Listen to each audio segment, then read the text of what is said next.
Hi, my name is Tracey Gordon. I'm the Register of Wills here in Philadelphia, Pennsylvania. Today we're watching Shawshank Redemption, my all-time favorite. My name is Frank Campese. I'm one of the solicitors here at the Register of Wills in Philadelphia County. I'm an attorney, been practicing for 33 years now. So anyway, this lawyer fella says to me, your brother died a rich man, oil wells, close to $1 million.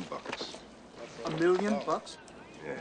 Incredible how lucky some skipped. Jeez Louise, you gonna see any of that? 35,000. That's what he left me. Dollars? Yep. Holy that's great. That's like winning the sweepstakes. I was going to see 35,000 of $1 million. That's not a very big percentage, but at least he's getting something. So the good thing is there was a will left. What do you think the government's gonna do to me? Take a big wet bite at him is what? I don't know what he means by a big wet bite, but quite frankly, it's not that bad. As a sibling here in Pennsylvania, your inheritance tax is going to be 12% of the net value of whatever it is you're inheriting. So you get deductions for funeral expenses, attorney's fees, etc. And that's one of the biggest misconceptions that I hear from people thinking they can avoid inheritance tax by not coming down to probate the property. Inheritance tax is part of Pennsylvania law. You have to pay them, and if you don't pay them, they will accrue against the estate with penalties and interest. Some people really got it awful. Andy, you nuts. Keep your eyes on your mouth, man. Andy. Well, all right, you're gonna pay some taxes, but you'll still end up with Oh, yeah. Maybe enough to buy a new car, and then what? I gotta pay tax on the car. Repair, maintenance, goddamn kids pestering you to take them for a ride all the time. Then at the end of the year, you figure the tax wrong, you gotta pay them out of your own pocket. I tell you, Uncle Sam. Uncle Sam. Well, it's not Uncle Sam, it's the state of Pennsylvania, and there is inheritance tax when you inherit assets from family members. And it will depend on whether you inherit it as a son, a daughter, a grandchild, a niece, or nephew. There are different rates on it. So let's say your mother gives you a $100,000 gift. You have to pay inheritance taxes on it, which is 4.5% here in Pennsylvania. But you pay no income tax on inheritances, 0. So again, I don't think this police officer is familiar with the tax laws. You said Rich getting yourself killed. Keep talking. No. Hey! Mr. Hadley, do you trust your wife? I don't know why you'd start a sentence that way on a roof with a bunch of guards. Just say to them, I think I have a way for you to get around the tax, as opposed to saying, do you trust your wife? Not very smart on Andy's part. What I mean is, do you think she'd go behind your back, try to hamstring you? That's it.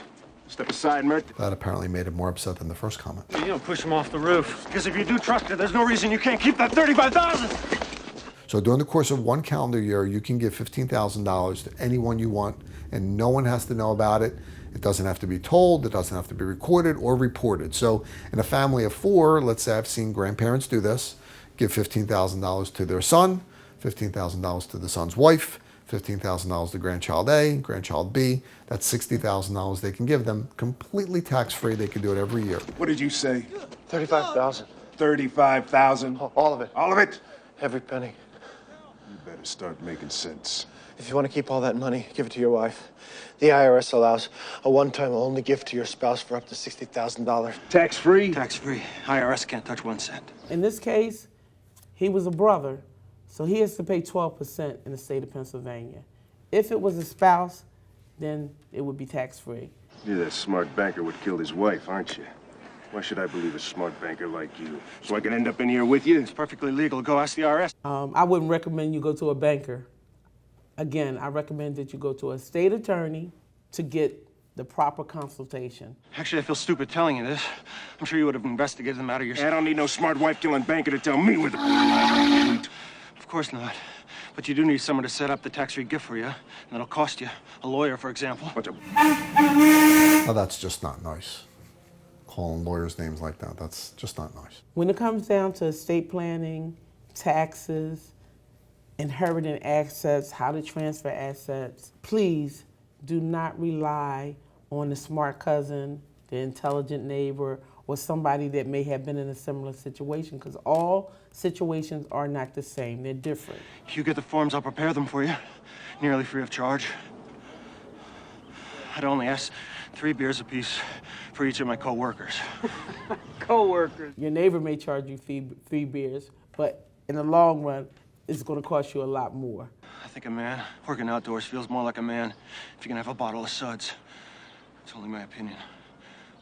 Sir. What are you Jimmy staring at? Back to work! Just to be outdoors and to enjoy a beverage, I think the price tag is pretty significant. So I think they were all pretty happy.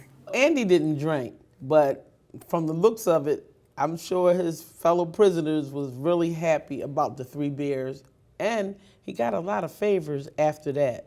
Andy did good. We sat and drank with the sun on our shoulders and felt like free men. Hell, we could have been tarring the roof of one of our own houses. We were the lords of all creation. Inheritance laws in Pennsylvania are rather simple. There's certain categories.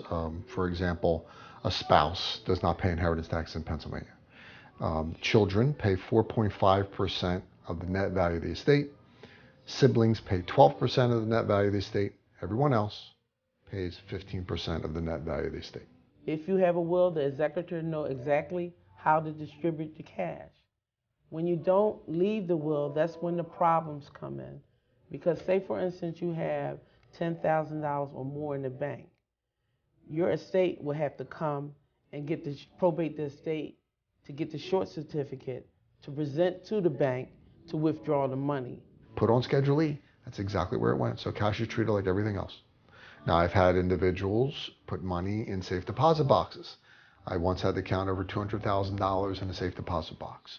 And you don't do that without a bank manager present, without the executor present, attorney present, and everything is documented. Now, in the case that is $10,000 or less, you don't need the short certificate. The only thing you would need to present to the bank is identification, a proof of relation, a funeral bill, and a death certificate. When you have the will and you name the executor, come into our office, probate the estate, we give you the short certificate, and then you can go and get the assets, including the cash in the bank. Thanks for watching The Register Reacts. Next week, we'll be talking about guardianship and watching an episode of Modern Family. Hey, Granny. Hey, baby, how was school today? It was great. We had a guest speaker talk about wills and estate planning. They said the largest transfer of generational wealth between the baby boomers and the millennials, somewhere about $68 trillion.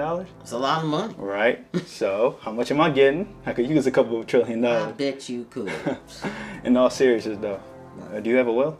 Not exactly, but the family knows what I want. They know what I want. Well, did you write anything down? No. Hey, pictures or it didn't happen. You gotta write this stuff down. You know how Uncle Pete can be. Look at you being all responsible. I mean, I want what's best for you. We have this will clinic thing going on. We should go together. Together, huh? And we can get lunch after. My treat. That sounds great. Verbal wills are not valid in Pennsylvania. The state requires that you write everything down before you pass. Every person that makes a will is one less tangled title in the future.